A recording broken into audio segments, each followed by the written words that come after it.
Prezados alunos, quando a gente conversa, estuda sobre a saúde do trabalhador, a gente não pode deixar de focar naquele que é o nosso foco, o nosso objetivo maior, ou seja, o trabalhador.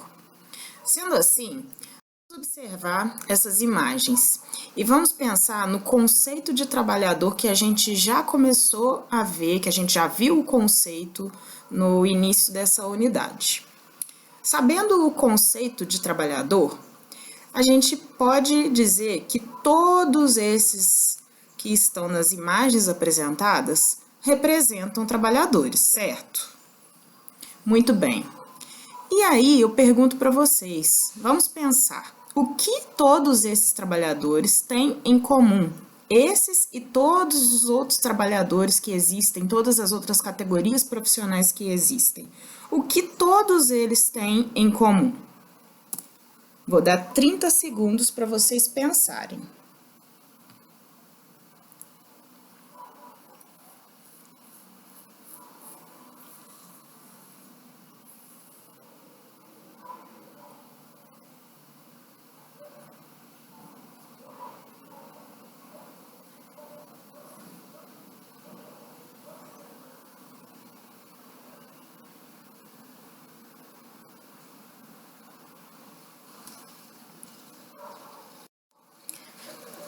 Se vocês responderam que todos eles são seres humanos, é isso mesmo. Todos os trabalhadores são seres humanos, porque o trabalho nasceu da atividade que o homem realiza transformando a natureza para desenvolver alguns meios de sobrevivência, desenvolver os seus meios de sobrevivência. Sendo assim, nós sabemos que todos os seres humanos são formados na sua unidade estrutural por células. O conjunto de várias células semelhantes forma os tecidos. E aí os tecidos agrupados formam os órgãos. Os órgãos juntos formam sistemas, aqueles que são determinados para alguma função específica, e os sistemas em conjunto vão formar o organismo, ou seja, o organismo humano. Quando a gente pensa nos órgãos, a gente vai lembrar aí lá das aulas de ciências da escola, onde a gente aprendeu de que é formado, quais são os órgãos que formam o corpo humano, o organismo, né? Então, lembrando, a gente vai dar uma passadinha sobre cada um dos órgãos para que a gente possa relembrar qual é a função de cada um. Os órgãos vitais, porque lembrando, o nosso organismo é formado pelos órgãos, pelos tecidos, pelas células, e aí cada uma dessas unidades tem a sua função específica, ela é determinada para formar algo no nosso organismo que vai ter alguma função específica e que vai fazer o organismo ter um bom funcionamento, tá? Pensando nos órgãos vitais, nós temos aí a pele. A pele, muitas pessoas não se lembram que ela é um órgão, mas ela é o maior órgão que nós apresentamos no nosso corpo. E para que serve a pele? Ela tem a principal função de ser uma barreira contra a perda de água e contra a entrada de micro-organismos. E juntamente com os seus anexos, os pelos, as unhas, eles vão poder defender o nosso corpo contra uma perda excessiva de calor ou contra um resfriamento excessivo. Então, a pele tem essa função de proteger o nosso corpo, ok? O coração. Ele é o órgão responsável por impulsionar o sangue pelo corpo. E graças ao bombeamento que o coração exerce constantemente, as células conseguem adquirir oxigênio e outros nutrientes necessários. E com esse bombeamento, o sangue consegue atingir cada célula do nosso corpo, desde o centro até as extremidades dos dedos, e levar nutrientes e oxigênio para todas essas células. Os pulmões. Os pulmões estão relacionados diretamente ao coração. Então, não tem como a gente pensar em algo que possa atingir o coração que não vá atingir os pulmões ou vice-versa, porque eles estão interligados. A gente chama de sistema cardiocirculatório, quando a gente pensa no sangue que o coração está bombeando para o corpo.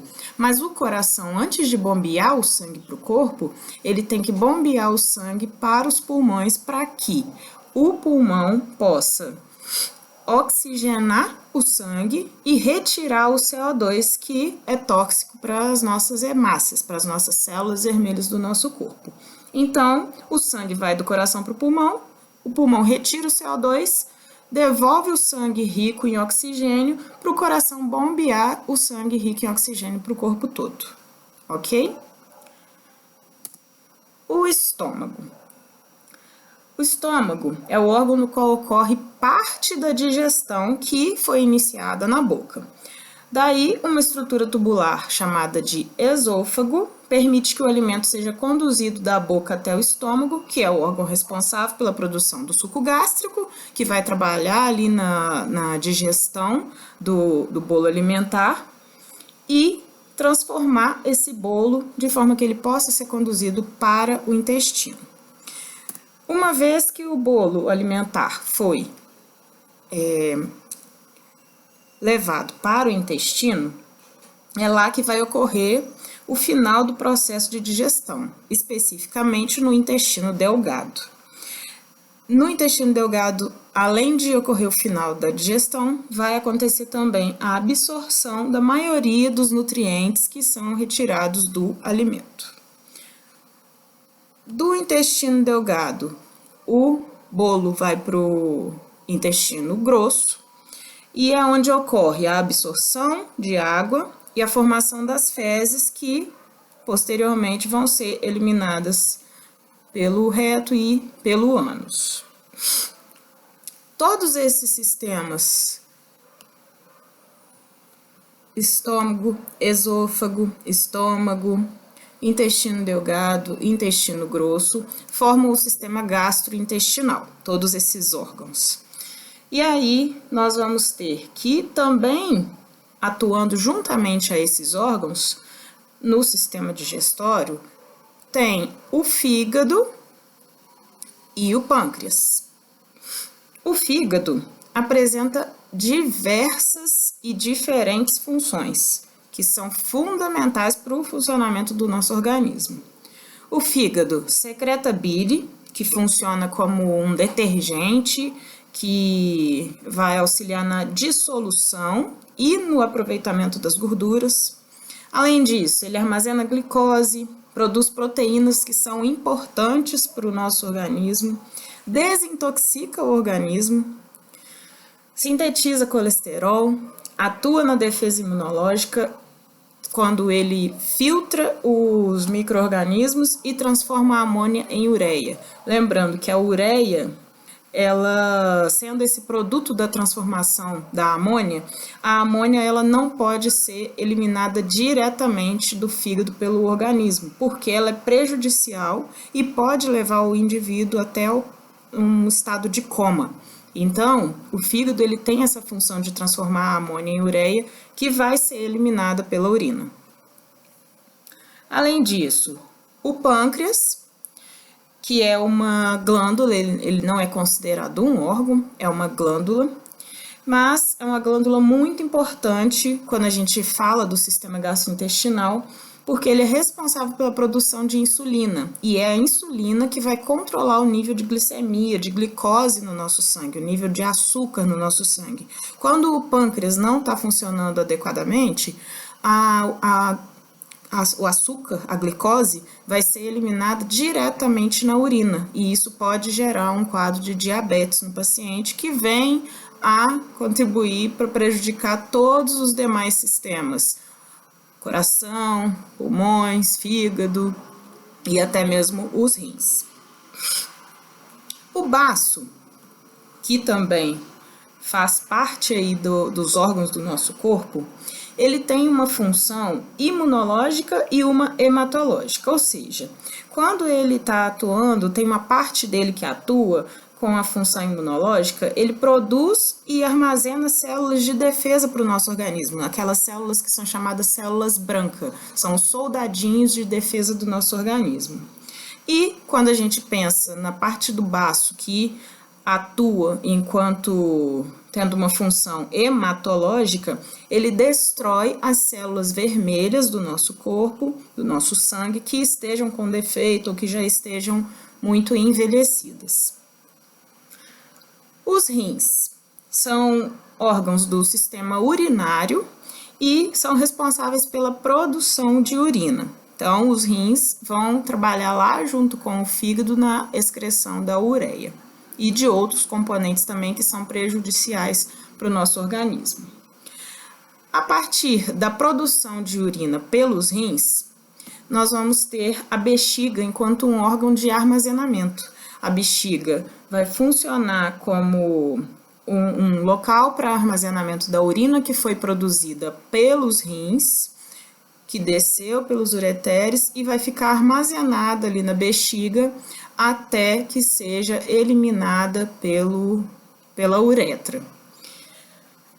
Além disso, nós temos os órgãos sexuais, os órgãos reprodutores, que atuam como excretores, porque a uretra passa pelos órgãos sexuais, mas que tem uma função prioritária de reprodução.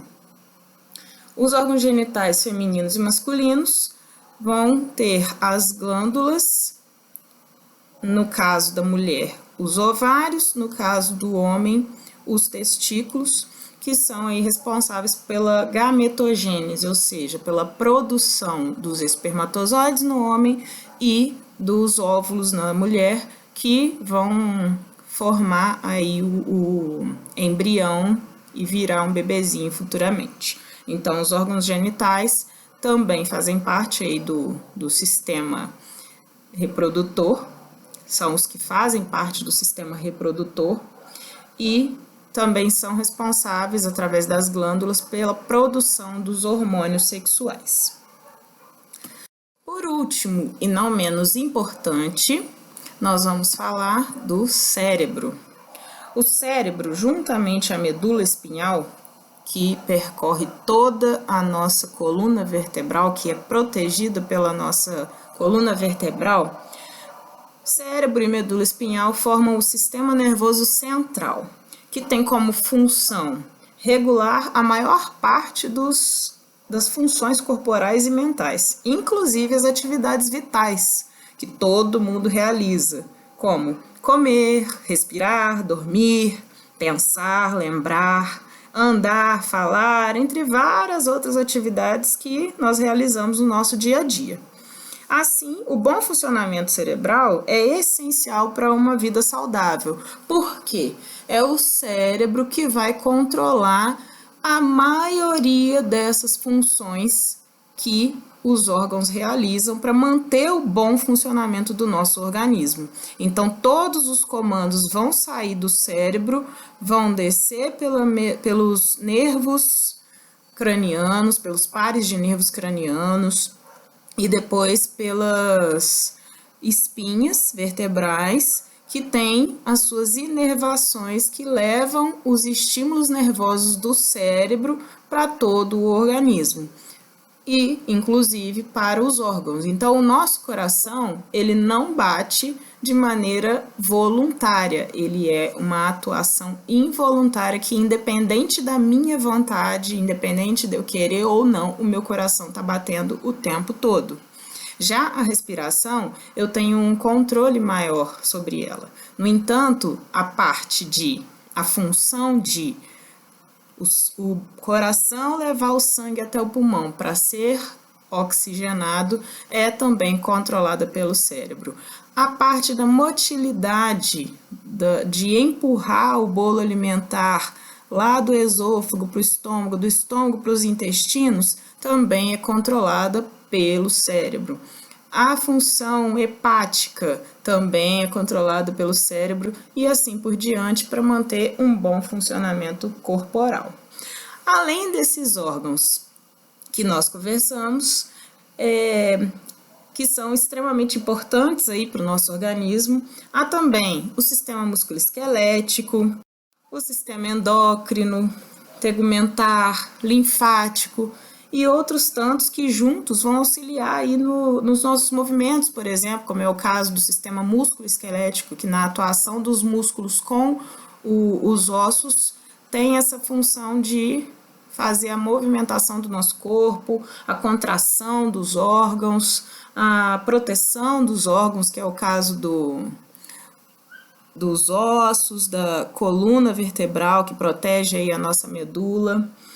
Na proteção imunológica, que é o caso aí das glândulas do nosso organismo, da reprodução, que é o caso aí das glândulas do nosso sistema reprodutor feminino e masculino, entre outras funções. No entanto, não é o nosso foco aqui aprofundar na anatomia e na fisiologia humana. O nosso foco é o trabalhador.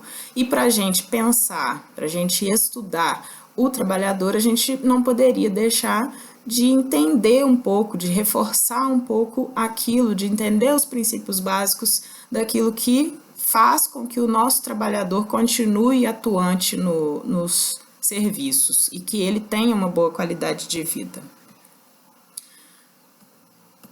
Sim, a gente tem a teoria da motivação humana de Maslow enquanto como uma referência quando a gente pensa no trabalhador. Por quê? A motivação, vocês já viram em disciplinas anteriores que ela é algo que é interna. Ela vem de dentro, né? A motivação ela é gerada pelo próprio indivíduo. Dificilmente a gente consegue motivar alguém. Nós podemos promover medidas, instrumentos, ações que vão favorecer a motivação, mas ela vem de dentro. E aí, quando a gente pensa na teoria da motivação humana de Maslow, nós temos que o modelo proposto, a teoria de Maslow, traz que o ser humano ele é formado por uma hierarquia de necessidades que vai do nível mais básico, que são as necessidades fisiológicas, até o nível menos básico, que seria a parte da realização pessoal. E o que essa teoria quer dizer? O que Maslow queria dizer com essa pirâmide? Ele quer dizer que não tem como eu satisfazer o indivíduo, satisfazer a sua necessidade de realização pessoal, se as necessidades básicas dele, que são as fisiológicas, estiverem comprometidas. Então, quando a gente pensa no nosso trabalhador, no foco da nossa atuação enquanto engenheiros de segurança do trabalho, enquanto pessoas, enquanto pesquisadores que estão preocupados com a saúde e a segurança do trabalhador, nós não podemos deixar de pensar que se as necessidades básicas, as necessidades mais fortes do indivíduo estão prejudicadas, ele não vai conseguir atingir o nível imediatamente superior nessa pirâmide de hierarquia, que é a necessidade de segurança. Então, quando a gente fala na engenharia de segurança do trabalho, que a gente tem que favorecer a segurança e a saúde do trabalhador, promover a segurança e a saúde do trabalhador, nós temos que lembrar que se o trabalhador está com a sua saúde prejudicada, o que pode levar a um prejuízo na sua alimentação, no seu sono, na sua regulação do seu organismo, ele pode não conseguir satisfazer as suas necessidades de segurança que envolvem a segurança no trabalho, a saúde no trabalho. Então, a gente tem que sempre lembrar que a saúde do indivíduo, manter o indivíduo bem, com qualidade de vida, com saúde, é o básico que a gente precisa para que ele possa desenvolver um bom trabalho com motivação e para que ele possa manter e ajudar que a gente consiga ajudá-lo a manter a sua segurança e a sua saúde no trabalho.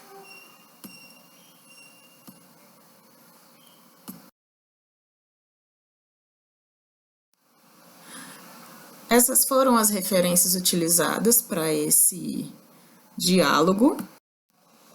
E agora vamos voltar para o nosso texto, sabendo por que a gente tinha agora a necessidade de saber os princípios básicos da anatomia e da fisiologia humana, para que a gente possa entender a real necessidade da gente intervir na segurança e na saúde do trabalhador. Sem a gente entender o básico de como o nosso organismo funciona, a gente não consegue atuar efetivamente para promover a segurança e a saúde do trabalhador. Vamos voltar para o nosso texto.